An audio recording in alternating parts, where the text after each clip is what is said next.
Welcome to Palace Insider, London, February 11th, 2026. What was supposed to be the day of peace at the Montecito mansion turned into total chaos. Just hours before, Prince Harry and Meghan Markle had met with mediators to seal a final agreement under the Windsor, California Custodial Safeguard Act. It all looked neat and simple. 2 supervised visits a month, no travel for Archie and Lilibet without mutual consent, and a 60-40 education cost split. But before the ink even dried, everything blew up. Meghan Markle unleashed what royal experts are now calling the boldest legal move ever from inside the monarchy itself. Her filing wasn't just a challenge, it was a full-blown counterattack meant to tear everything down. Her lawyer, Sherry Tilden, faced the cameras and declared this wasn't a parenting plan. It was a containment strategy. Meghan's side accused the Duke of Sussex of twisting family ties and royal influence to trap her in a cold, unfair deal. Think about this. Not even 24 hours after the so-called peace deal was signed, the royal world exploded again. A custody war erupted that made every scandal before look tiny in comparison. But here's the part that sent chills through the palace walls. Buried deep in the final ruling, Justice Maya Caldwell stared straight at Meghan Markle and delivered one line that changed royal history forever. You cannot weaponize motherhood and reject responsibility in the same breath. How did a fairy tale turn into a courtroom battlefield? How did love letters become legal filings and royal romance twist into a corporate-style audit of betrayal and blame? Reports suggest Meghan even drafted a secret relocation plan to Qatar while claiming to fight for her rights in California. We're diving deep. Inside sealed courtrooms, leaked offshore accounts, and secret royal protocols. This wasn't just a breakup, it was a declaration. The crown stopped shouting and started enduring in silence. Because in the House of Windsor, silence cuts deeper than any sword. The moment Meghan Markle's legal team hit submit on that explosive 72-page rebuttal, everything changed. What began as a private custody matter turned into an all-out legal war zone. This wasn't about who got the kids on weekends anymore. It was a takedown mission aimed straight at the prince himself. Meghan's powerhouse lawyer, Sherry Tilden, didn't just call the February 11th deal unfair. She claimed it was born from royal pressure and institutional coercion. In legal terms, that's the nuclear button. The filing accused the royal household legal office, allegedly under Princess Anne's direction, of extrajudicial intimidation.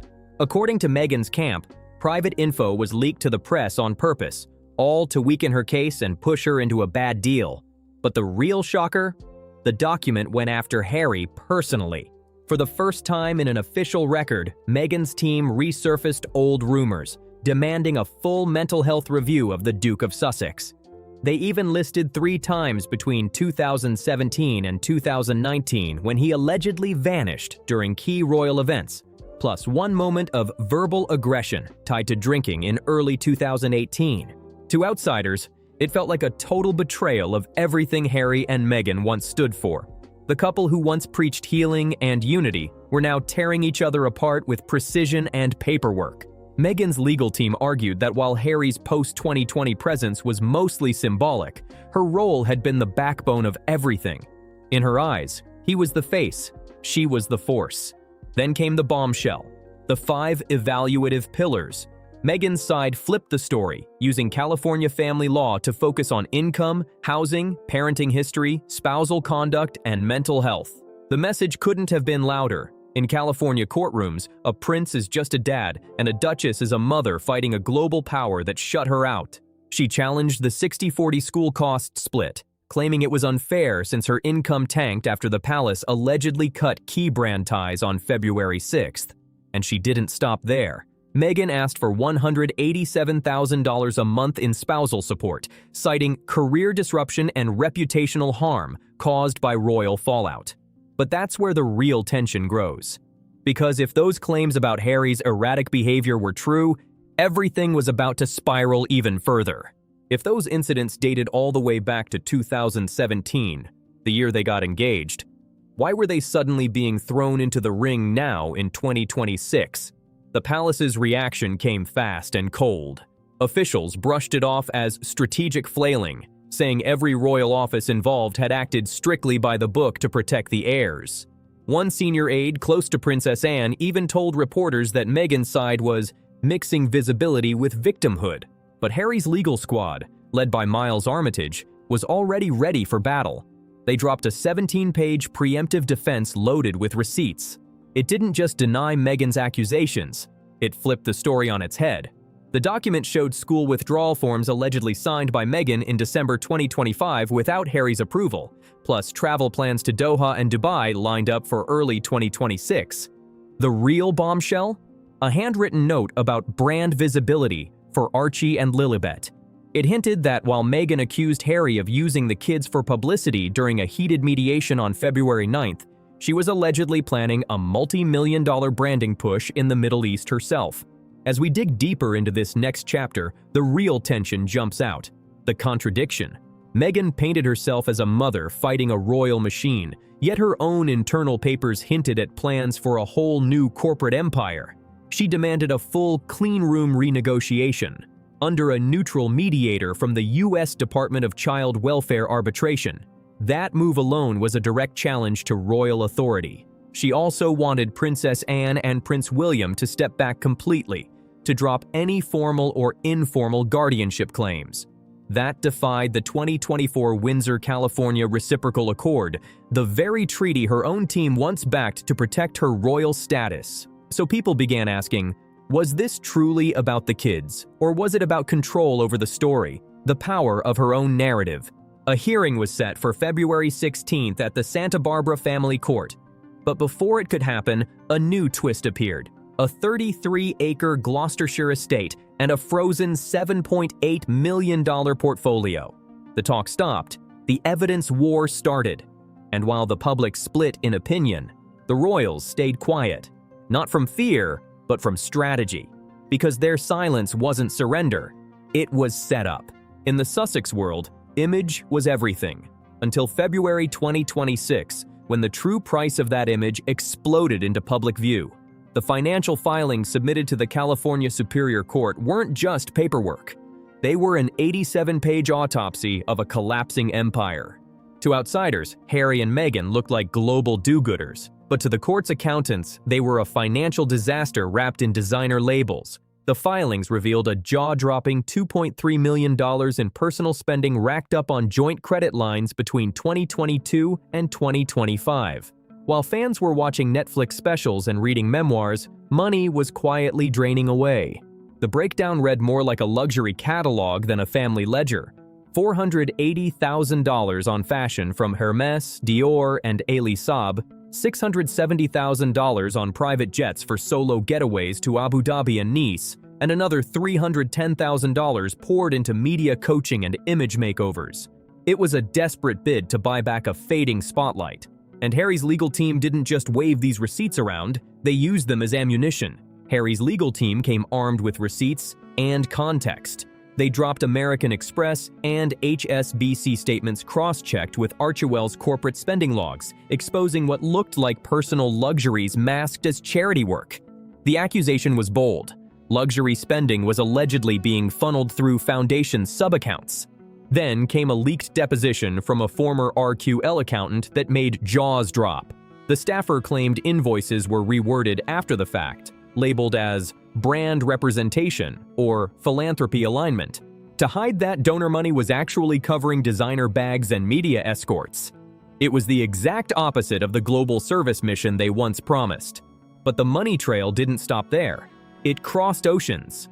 A redacted report from the U.S. Treasury's Financial Crimes Enforcement Network revealed 2 Cayman Islands accounts tied to a shell company called Echo Clover Limited.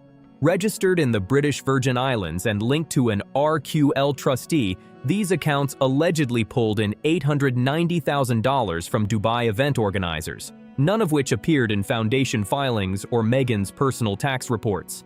When the palace caught wind of the offshore accounts, they didn't just raise eyebrows. They went straight for action. Officials invoked the 2023 Crown Transparency Statute and immediately forwarded all documents to the UK's Serious Fraud Office. Meghan's spokesperson fired back fast, calling the claims defamatory and based on outdated structuring, insisting that every expense was tied to identity expansion and a post-royal career strategy. But behind the polished statements, the cracks at Archewell were widening. As the financial leaks spread, the foundation's internal morale flatlined. After years of quiet tension, it finally collapsed. 3 senior members, including the director of brand partnerships and the deputy legal counsel, resigned within 24 hours. One insider bluntly said, "No one wants to end up caught between subpoenas and sovereigns." And the fallout didn't stop there. Hollywood circles buzzed that major partners, including Spotify and Penguin Random House, were second-guessing Meghan's 2026 solo project, Woman Without a Crown. The issue wasn't just the scandal. It was the fear of being tied to a brand under active IRS scrutiny. Early reports from a joint probe by the UK Charities Commission and the US Office of Tax-Exempt Organization Review estimated that $2.7 to $4.4 million may have been misused. A shocking figure that left both nations digging for answers. And now, the big question loomed. Was the custody war just a smokescreen hiding a financial meltdown, or did the money crisis actually ignite the family feud? Meghan's lawyers fired back hard, accusing Harry of trying to shield Windsor-linked estates, especially the Archewell property, a 33-acre spread in Gloucestershire, and a $7.8 million frozen savings portfolio. Once again, Meghan demanded $187,000 a month in spousal support, arguing her career had been sabotaged by royal interference. The Sussex war had officially shifted, from emotion to economics. But what investigators uncovered next went far beyond handbags or luxury trips. Deep inside Archewell's servers, they found blueprints for something called Project Mirror, a secret plan that could completely rewrite the court's view of Meghan Markle. And just as that bombshell was about to drop, the palace moved. The House of Windsor quietly prepared its next move, deploying its most strategic forces, Princess Catherine and Lady Louise Windsor. The balance of power was about to flip, from the brand to the crown. While California's courtrooms echoed with chaos, Windsor Castle stayed eerily silent, not with apathy, but with precision. This was the silence of a centuries-old machine preparing to strike with flawless timing. By mid-February 2026, the royal household had stopped reacting to the Sussexes and started outmaneuvering them. The first sign came when Princess Anne, known as the monarchy's toughest strategist, officially activated the Custodial Advisory Committee. A legal brief was quietly delivered to both the UK Family Division Court and the British Consulate in Los Angeles. It wasn't a press statement. It was a sovereign directive. The Crown formally named Duchess Sophie of Edinburgh as co-guardian for the children, creating a built-in safety plan if the California courts sided with Harry's oversight request. The message was unmistakable. The monarchy was always one step ahead. Then came the real masterstroke of royal soft power. Late on February 12th, Princess Catherine appeared in a simple, unfiltered video filmed at GR House, the home prepared for Archie and Lilibet's transition. No music, no spin. Just Catherine standing calmly before a wall filled with children's artwork, letting the image speak louder than any courtroom statement. Princess Catherine spoke for just 90 seconds, calm, poised, and precise. She promised that whatever role she was asked to play, she'd carry it with grace and clarity, reminding everyone this was about innocence, not inheritance. The effect was immediate. The video hit 11.4 million views in 8 hours. While Meghan's camp flooded the courts with endless filings, Catherine's quiet message stole the world's attention. Overnight, public opinion, especially in Australia, Canada, and New Zealand, swung hard back toward the crown. People didn't want more drama. They wanted peace for the 2 children caught in the storm. But the real power play was happening off camera. In a move that shocked even royal insiders, Lady Louise Windsor, the discreet and highly educated daughter of Prince Edward, landed at Dulles International Airport under full diplomatic seal from RAF Northolt. With her came 2 child welfare officers and a trauma psychologist. Her mission straight from the 2024 Windsor, California Reciprocal Accord. That treaty, once dismissed by Meghan's lawyers as a formality, was actually a legal Trojan horse. It gave temporary dual sovereign protection to minor royal heirs facing reputational or custody risks. Lady Louise wasn't just visiting. She was there under royal authority to assess Archie and Lilibet's well-being. Lady Louise's arrival wasn't up for debate. Her presence was non-negotiable. Meghan's legal team in Brentwood froze, scrambling to block her access by citing a California injunction against foreign custodial interference. But the move collapsed instantly. Thanks to the 2024 treaty, the palace's plan was airtight, legally untouchable. Louise's official role was to observe and report, yet just her being inside the Sussex circle sent a clear message. The royal walls were closing in. At the same time, Prince William quietly launched a financial counterstrike. In a closed-door meeting with the Royal Household Finance Office, he ordered that all Windsor-linked assets co-managed by Harry, including trademarks, royalties, and brand holdings, be locked under independent escrow review. It wasn't just about safeguarding wealth. It was about cutting off Archewell's financial lifeline. By 8:45 a.m. on February 14th, Harry's legal team, bolstered by London's support, filed a motion demanding independent psychological evaluations for both parents, citing years of documented stress and media-driven meltdowns. Meghan's attorney, Sherry Tilden, slammed it as weaponized vulnerability, but the court couldn't dismiss it. The Crown's strategy was now crystal clear: no gossip wars, no tabloids, just cold, calculated power through law, finance, and a steady narrative of child-first protection. The palace had flipped the script. They were now using the very systems Meghan once tried to escape to reclaim control of the next royal generation. As the sun set on February 15th, the question had changed. It wasn't if Meghan would win, but how long she could survive against an institution that had outlasted dynasties and democracies alike.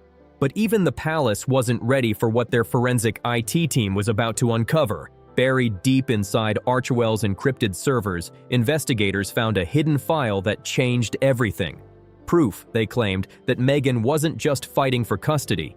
She was allegedly preparing to vanish with her children. This discovery became the most dangerous twist of all: Project Mirror, tied to a secret deal with contacts in Qatar. On February 16, 2026, the atmosphere inside the Santa Barbara family law courthouse was electric. Everyone sensed something massive was about to break. What had started as a public feud between modern celebrity and royal tradition now turned into a full-scale revelation of planning and secrecy. Forensic experts testified that digital breadcrumbs from Archewell's servers pointed to more than philanthropy. Project Mirror, dated January 18, 2026, wasn't a business plan. It was an exit strategy. Project Mirror wasn't some vague idea. It was a 42-page tactical blueprint detailing the permanent relocation of Prince Archie and Princess Lilibet to Qatar. The metadata showed it had been developed under Meghan's own admin login for over 5 months, laying out every step of the plan.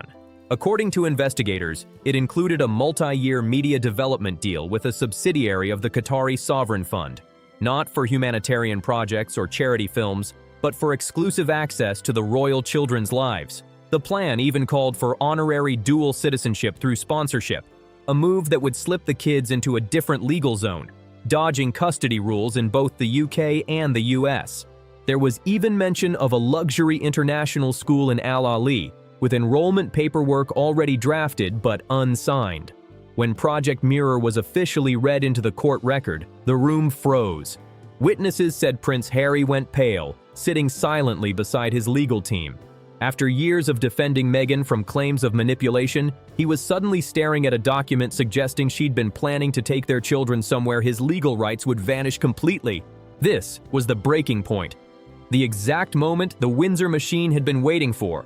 What began as a custody fight now bordered on a potential violation of the Hague Convention on International Child Abduction. The relocation hadn't even happened, but the intent was officially on record.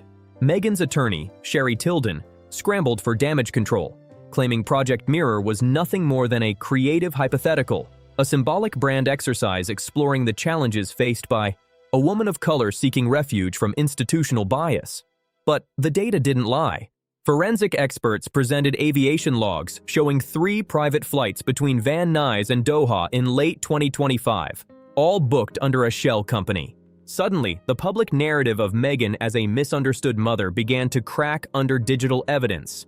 The story that emerged was of someone who no longer wanted to coexist within Western legal limits, someone allegedly ready to start over beyond their reach. When details of Project Mirror leaked, US media split sharply. Outlets that once defended the Sussexes began pulling back. The Washington Post dropped a brutal editorial titled "Custody Meets Capitalism," questioning why a self-proclaimed advocate for human rights would seek sanctuary in a nation where guardianship laws tell a very different story. Public support for Meghan Markle collapsed almost overnight. Polls that once showed 52% favorability in some US groups nosedived to 28% within 48 hours of the Project Mirror revelations. Americans can overlook drama and divorce, but the idea of secretly moving children overseas to sidestep a father's rights hit hard. Inside the royal family, the reaction was swift and icy. Princess Anne reportedly held a midnight meeting with the Sovereign Custodial Oversight Council, not just to review the evidence, but to prepare a powerful new policy, the Sandringham Declaration on Sovereign Minor Protections. The document ensured that wherever Archie and Lilibet were in the world, their royal status would trigger automatic international legal safeguards. Meanwhile, Archewell's corporate arm, Archewell, began to implode. Terrified of being tied to an international custody violation, former employees started talking. 3 insiders filed sworn affidavits claiming Meghan's private marketing team had used joint funds to finance Project Mirror, disguising it as global outreach development. One staffer's statement hit especially hard. "We were told it was about her legacy, and she didn't need Harry's approval. We were just following a vision. Now, it looks like a crime." Those haunting words from a former staffer summed up everything. By the time court adjourned on February 17th, the power had completely flipped. Meghan Markle, who started the week demanding $187,000 a month in support, was now on the defensive, fighting not for fame or fairness, but to prove she wasn't a flight risk. Justice Maya Caldwell dropped a hammer of an order. The children's passports were to be surrendered immediately to a court-appointed third party, and all digital contact between Meghan and her kids would now be monitored by a child welfare liaison. The stakes couldn't have been higher. If Project Mirror had succeeded, Meghan might have built a whole new kind of royal dynasty, one where her children were the cornerstone of a private global brand, shielded by foreign sovereignty, and Harry reduced to a footnote. But the Windsor machine outplayed her. They waited, calculated, and let her own actions expose what they couldn't prove themselves. And as the saga moved toward its final act, Judgment Day at the Santa Barbara courthouse, one truth became clear. Project Mirror wasn't just a file. It was the spark that burned the illusion of control. Project Mirror wasn't just a plan. It was the reflection of a brand that had completely lost its way. The endgame had arrived, and it would leave one side in absolute control and the other in total isolation. The court was ready for the final evidentiary hearing, and for the first time, Prince Harry was set to speak. Not as a duke, but as a father who had nearly lost everything. This was part 6, the day the mirror broke. At 10:03 a.m. on February 18, 2026, the last act of the Windsor-Sussex custody saga began behind sealed doors at the Santa Barbara Family Law Courthouse. Outside, the air buzzed with drones, cameras, and hundreds of whispering reporters waiting for history to unfold. When Meghan Markle arrived, there was no glamour, no royal sparkle, just 4 attorneys, a digital strategist, and silence. Dressed in black slacks and a fitted blazer, she looked more like a defendant than a duchess. Inside courtroom 4B, Justice Maya Caldwell, known for her razor-sharp precision, wasted no time. Though closed to the public, leaked accounts described what followed. A cold, methodical breakdown centered around the forensic cross-examination of Project Mirror's metadata. Meghan's legal team clung desperately to the hypothetical brand exercise defense, but the evidence crushed it. Court-appointed experts laid out proof that couldn't be denied. Files dated January 18, 2026 showed Meghan had personally accessed the Lucille School enrollment forms 14 times in 1 week. The real shock came next.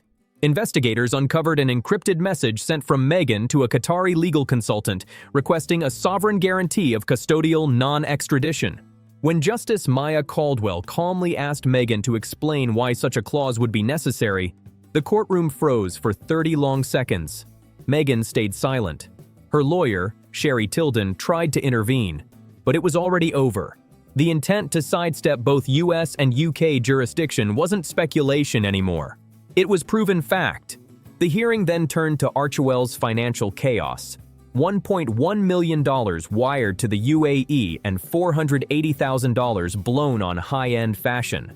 Harry's team argued these weren't personal luxuries. They were funds meant for the children's welfare. Then came the moment that shook the world. Justice Caldwell looked Meghan in the eye and declared, "You cannot weaponize motherhood and reject responsibility in the same breath." The ruling that followed sealed everything. The February 11th agreement was upheld as the permanent framework of the children's future, a complete triumph for the Windsor machine.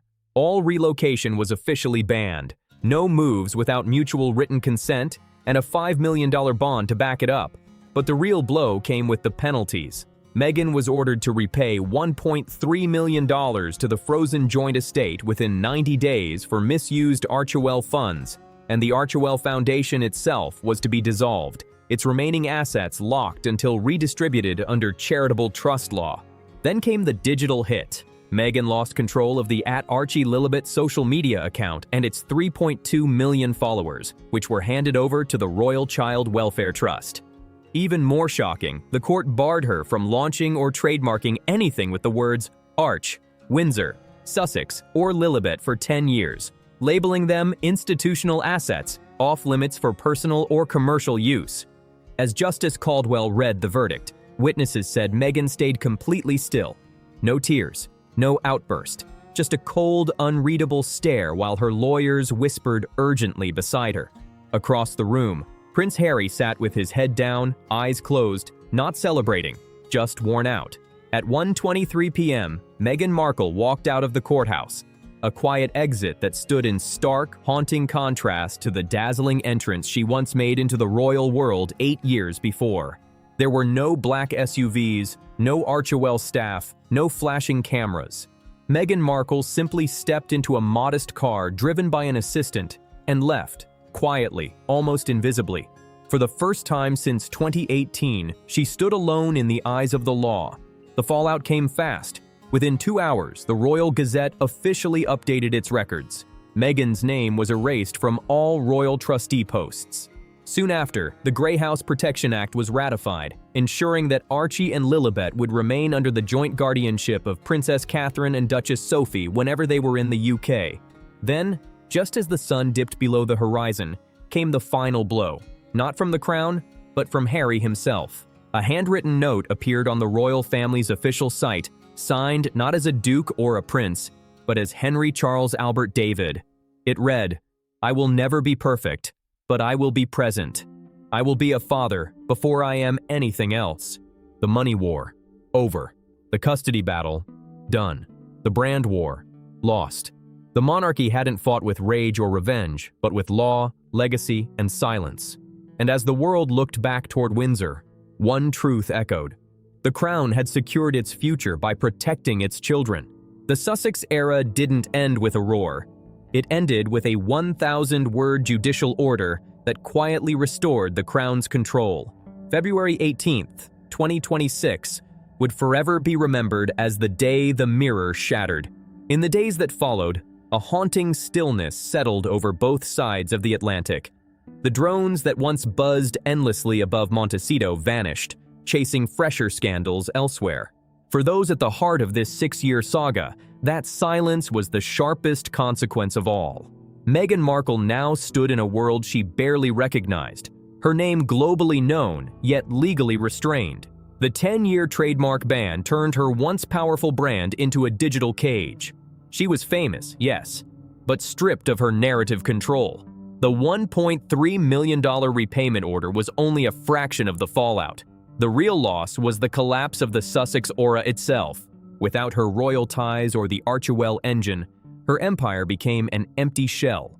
Meghan was no longer a duchess before the law, just a private citizen living under strict supervision of a court-appointed liaison. And Harry, by signing his last message as Henry Charles Albert David, didn't just close a marriage, he ended an entire chapter of modern royalty. He wasn't trying to win anymore, he was trying to heal. Prince Harry returned to the quiet halls of Highgrove, not as a triumphant royal, but as a father seeking shelter inside the one structure strong enough to hold what was left, the crown itself. The Sandringham Declaration ensured Archie and Lilibet would grow up balanced between two worlds, their feet grounded in royal stability rather than digital chaos. He had traded the blinding spotlight for peace, a peace built on duty, history, and silence. Under the Grey House Protection Act, Archie and Lilibet would live private, guarded lives, guided by Duchess Sophie and Lady Louise Windsor, safe from the media machines that once defined their future. And as this 5,500-word royal storm closes, one question lingers. Was this the fall of a family or the survival of an institution? The Windsors didn't win with fame or fury. They won with patience. They waited, they recorded, they endured. In the end, the mirror shattered, the gates closed, and for the first time in a decade, the House of Windsor stands in silence, victorious and at peace.